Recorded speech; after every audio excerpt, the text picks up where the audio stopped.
years old female is found to have hematuria and proteinuria in urine analysis. She is not complaining of dysuria or abdominal pain or any other urinary symptom. You notice on her face looks cachectic, ठीक है.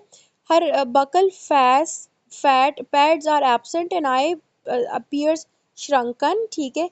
ANA is ANA is positive. Which type of hypersensitivity reaction is this? तो it is delayed type of hypersensitivity reaction. तो उसमें हमारे पास नहीं, type 3 है जिसमें क्या बनते हैं, एंटीजन एंटीबॉडी कॉम्प्लेक्सेस बनते हैं. अब ये इन्होंने कौन सा सिनेरियो दिया हुआ है, एनी वन ऑफ यू, जिसमें एंटीजन एंटीबॉडी सिनेरियो वो कॉम्प्लेक्सेस बनेंगे. तो ये हमारे पास सिनेरियो पढ़ के आपके जहन में कौन सी वो डिजीज़ आ रही है, अगर मैं आपको बताऊं कि एक सारे ऑर्गन्स को इन्वॉल्व करिए. एक्सीलेंट, वेरी गुड, ठीक है. ANA पॉजिटिव है, ठीक है. तो excellent, very good. Okay, the next is a 15 years old farmer with history of chest pain with no other symptoms. X-ray was done and showed ground mass which is calcified, तो it is aspergillosis. हमें पता है farmer का जो scenario आएगा और lungs में symptoms involve होंगे तो हमने याद किया था कि एस्परजिलोसिस होगा, ठीक है. इसको भी आप आज के हाई यील्ड पॉइंट्स में लिखो, फार्मर आगे लिखो आप के calcified mass in chest x-ray और आगे करो एस्परजिलोसिस एरो लगा के, ठीक है. The next is a man with no cough and fever. Chest X-ray shows diffused interstitial fibrosis. तो it is inorganic dust. ठीक है, जब भी inorganic dust inhalation होगी तो diffuse interstitial fibrosis होगा. अब देखिए सबसे पहले अगर तो कोई पेशेंट ग्रेन डस्ट है, नो, सिलिकोसिस नहीं है. सिलिकोसिस जो है इसकी हमारे पास डस्ट और नहीं, इसकी हमारे पास सिलिकोसिस की होती है कि अगर कोई पेशेंट माइंस में काम कर रहा है, ठीक है, सैंड ब्लास्टर है, तो वो चीज़ हमारे पास सिलिका से रिलेट करते हैं हम उसको, ठीक है. अभी पेशेंट की ऑक्यूपेशनल हिस्ट्री कोई ऐसे गिवन ही नहीं है, ठीक है.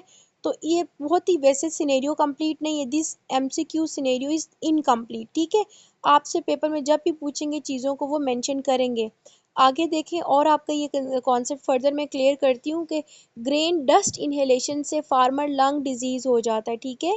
ग्रेन डस्ट डिजीज़ से फार्मर लंग डिजीज़. और अगला हमारे पास है एस्परजिलोसिस. वो क्या है, farmer lung with granuloma. Patient को राइनोसाइनोसाइटिस होगा, medial erosion and calcification of lung. Clear, ये हमारे पास एस्परजिलोसिस के हैं जो अभी ऊपर पढ़ के आए हम. अगला हमारे पास है इनऑर्गेनिक डस्ट, उसमें डिफ्यूज लंग फाइब्रोसिस और एक्सरे विदाउट फीवर और कफ, ठीक है. ये जो हमारे पास डिफ्यूज लंग इंटेस्ट फाइब्रोसिस है, इसमें कोई ऐसे सिम्टम्स एक्टिवली पेशेंट की नहीं होते. Clear. So the next is colleagues complain about a 30 years old woman who forgets signs on important documents and search for belongings of others in their absence. He joined another company and started smoking. He has a history of taking some drugs. What test would you do for the psychiatric evaluation? उसके लिए क्या करोगे, urine analysis for drugs, ठीक है. अब ये है कि पेशेंट ने ये सिम्टम्स जो है वो सडनली उसने किए हैं, मतलब पेशेंट ने डेवलप किए हैं और कोई स्पेसिफिक उसकी हिस्ट्री में है नहीं जो कि हमें कोई ऑर्गेनिक डिजीज़ का बताए.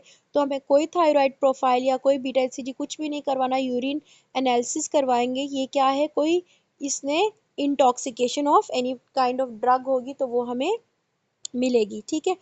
अब हमारे ये जो मतलब हम जो ईस्टर्न कंट्रीज़ हैं और वैसे भी हम अगर आप लोग देखें तो हमने साइकेट्री को हम इतने डिटेल में नहीं पढ़ते. ऐसी बात है ना, मुझे नहीं याद कि मैंने फाइनल ईयर में जो मेडिसिन में साइकेट्री का पोर्शन था वो तो मैंने नहीं किया था. बस एक दो चीज़ें जो पेपर में पूछी जाती थी, डिल्यूजन इल्यूजन, और एक दो चीज़ें OCD और ये चीज़ें ADHD ये पढ़ी थी. बाकी वेस्ट में तो साइकेट्री बहुत वास्ट फील्ड है, ठीक है. वेस्ट का आप कोई भी पेपर देने के लिए बैठोगे, लेट सपोज इट AMC में इतना ज़्यादा पोर्शन, आप ऑस्ट्रेलियन मेडिकल कमीशन, उसमें साइकेट्री का इतना ज़्यादा पोर्शन है और वहाँ पे इस चीज़ को बहुत चैलेंजिंग समझते हैं, पढ़ते हैं. और ये इनके चीज़ों को हमारे यहाँ पे तो एक तो टैबू हम समझते हैं साइकेट्रिक इलनेसेस को लेके जाना. तो हमारे पास अवेयरनेस आते आते काफ़ी टाइम लगेगा। अच्छा, अगला हमारे पास है chi square is related to, तो 2/2, ठीक है। 2/2 रूल काय स्क्वायर, इसको याद कर लिया आप। चाइल्ड वेक फ्रॉम स्लीप, ठीक है, and starts walking, it is termed as somnambulism, ठीक है। सोमेनब्यूलिज्म में क्या है कि patient child awake from sleep and it starts walking. अब दो चीज़ें मुख्तलिफ हैं। अगर स्लीप वॉकिंग है तो वो क्या है, सोमेनब्यूलिज्म है। लेकिन अगर स्लीप टॉकिंग है तो वो क्या है, सोलेमकोली है, ठीक है। A child presented with a dark colored nappy, that is dark urine, and homogeneous oxidase deficiency. What is the likely cause? तो ये हमारे पास क्या है, एल्केप्टोन यूरिया। इसका भी आप असाइनमेंट में मेंशन करें कि डार्क यूरिन है और ये हमारे पास एंजाइम इसकी डेफिशिएंसी है, तो पेशेंट को क्या एल्केप्टोन यूरिया है। क्लियर।